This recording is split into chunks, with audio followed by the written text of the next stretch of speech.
Us2 Games is a very unpredictable developer, given how the company is structured. They have sectors and foundation that distribute access to creative careers and foster mobility within creative industries according to their website, a venture arm that bets in up-and-coming companies who have an ambitious vision, and finally their gaming division, founded in 2014. The British studio would go on to develop what are arguably some of the best puzzle games you can find on mobile, them being Monument Valley 1 and 2, the simple but aesthetically pleasing Assemble with Care, and currently their first console release, Alba, a wildlife adventure. Alba is an open sandbox game where you play as a little girl called Alba, as she has to collect 50 signatures by doing various tasks to stop the construction of a hotel that threatens the existence of the island's nature reserve, located in a beautiful built Mediterranean island. The game markets itself as a chillathon game, and its structure definitely achieves that goal. The gameplay loop revolves around 7 days of a single week, where players have to do main tasks that advance the plot forwards and have more of an impact on the final goal, as well as small tasks that enhance the main experience by having the player doing very simple but thought-compelling jobs, such as cleaning out the trash, reconstructing walkways and other structures, and its main attraction, photographing animals. Early on, the player is given a wildlife guide and a smartphone, and it's up to us to capture many of the island's fauna, not for the sake of registering them, but to learn more about them through said guide.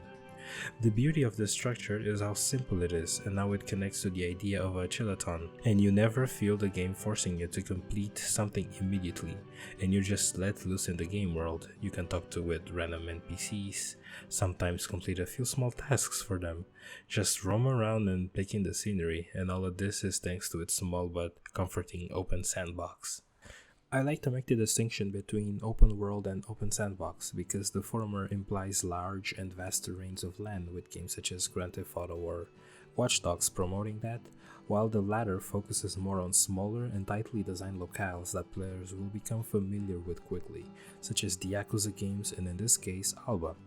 The beauty of this world is how small yet expansive it feels. In the literal sense, yes, you're roaming through a small island just like you would in a real life small town, just going about your day, but figuratively, being a kid, walking around the island by yourself or with a friend, taking in the sun and the breeze while skipping as you run, spending the entire day just taking photos and talking to people around town and meeting new faces, I think you get the point.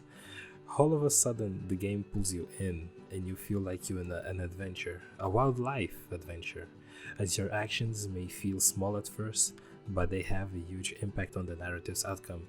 It really makes you feel like a kid again. Speaking of narrative, don't expect any complex themes or interwoven complex storylines. It's just a simple but sweet story about a kid trying to save her home by doing anything she can do at her grasp, while still enjoying the journey. As mentioned previously, you'll spend most of your time just talking to people around town, and more often than not, you'll quickly absorb the energy the game is pushing, and the same can be said about the soundtrack. At the helm, Spanish singer and songwriter Lorena Alvarez composed all tracks in the game, filled with warm and authentic music from the culture it derives from.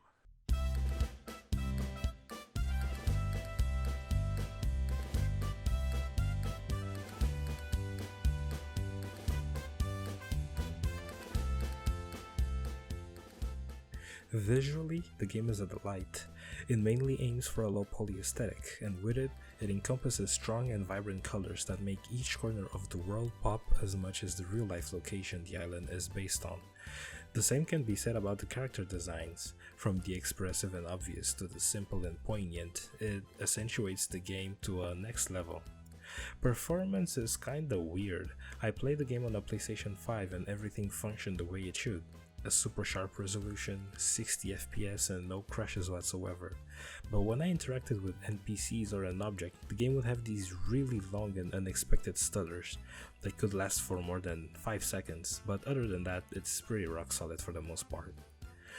All in all, this is a wonderful video game. I love how simple and tightly designed everything is, and just how the overall relaxing and feel-good nature of the game really is. The game is currently available on all current platforms: PS4, 5, Xbox One and Series, Nintendo Switch, PC, and Apple Arcade. I strongly recommend it, and if you end up picking it, I hope you have a good time with it. Thank you so much for watching this video and update. It's update time. You know, with every video that ends, I have an update. So, I've been doing good. I am currently still writing the Yakuza video. I am making a Yakuza video. I was in a podcast. I'm actually a member of a podcast. If y'all speak Portuguese, it's called Papo Seco. I think that's the name. I should know the name by now, but anyways, the podcast is Papo Seco, and if you speak Portuguese, you can go there and hear me and see me for like 12 times a year.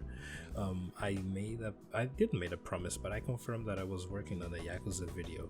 It is taking longer than expected. I've run into some writing issues, so I'm still trying to figure out how to finish that video.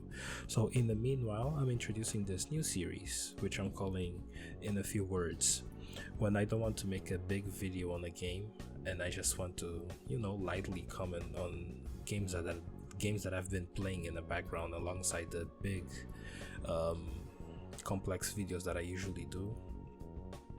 Yeah, this is just another way of me in a few minutes, no more than 6 or 7, I hope, speak about a game that I've been playing or a game that I finished, not in any complex matter, just spitting a few words in the mic and just sharing my thoughts with you. So I hope you enjoyed this video. The next In a Few Words I'm working in is the Uncharted collection, all 5 games. I just finished the script of Uncharted 1, 2 and 3. I'm gonna record that as soon as I finish editing this video. Then after that I'll start writing for 4 and Lost Legacy. And apologies for the footage that I will use in the Uncharted video, because that is footage from the live stream. I also live stream, if you didn't know, twitch.tv/franken_sama. I was streaming the Uncharted games on stream, so I will be using that footage for the video instead of recording everything once again from the start, because I don't have the patience to replay those games after beating them like a few weeks ago. So anyway, I hope you enjoyed the video. Subscribe if you like it, share with your friends, leave a like, and I'll see y'all in the next video. Bye.